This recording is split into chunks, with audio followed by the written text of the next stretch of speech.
2 দিনের রিমান্ডে দুদকে সিভিল এভিয়েশনের সাবেক প্রধান প্রকৌশলী হাবিবুর রহমান।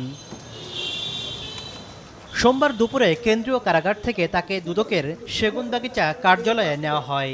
শাহজালাল বিমানবন্দর সহ 3টি বিমানবন্দরের উন্নয়ন কাজের আড়ালে প্রায় 900 কোটি টাকা আত্মসাতের অভিযোগে গত বছর মামলা করে দুদক। এই মামলায় শেখ হাসিনার সাবেক নিরাপত্তা উপদেষ্টা তারিক আহমেদ সিদ্দিক, প্রকৌশলী হাবিবুর রহমান সহ 19 জনকে আসামি করা হয়। বাংলাদেশের বেসামরিক বিমান চলাচল কর্তৃপক্ষের সাবেক প্রধান প্রকৌশলী হাবিবুর রহমান কে দুর্নীতি দমন কমিশনের 2 দিনের রিমান্ডে আনা হয়েছে।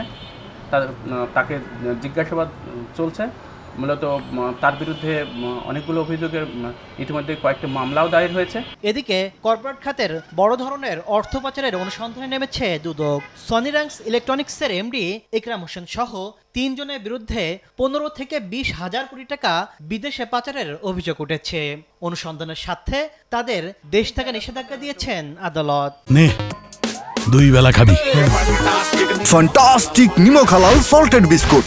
সনিরাংসের ব্যবস্থাপনা পরিচালক ইকরাম হোসেন সহ 3 জনের বিদেশ যাত্রায় নিষেধাজ্ঞা দিয়েছেন বিজ্ঞ আদালত আমাদের দুর্নীতি দমন কমিশনের অনুসন্ধানকারী কর্মকর্তার আবেদনের প্রেক্ষিতে। বিপুল পরিমাণ অর্থ তারা বিদেশে পাচার করেছেন, এই অভিযোগে তাদের বিরুদ্ধে অনুসন্ধান চলমান। এদিন দুদকের আবেদনে নাসা গ্রুপের কর্ণধার নজরুল ইসলাম মজুমদারের স্ত্রী নাসরিন ইসলামের কুমিল্লায় থাকা স্থাবর সম্পদ জব্দের আদেশ দিয়েছেন আদালত।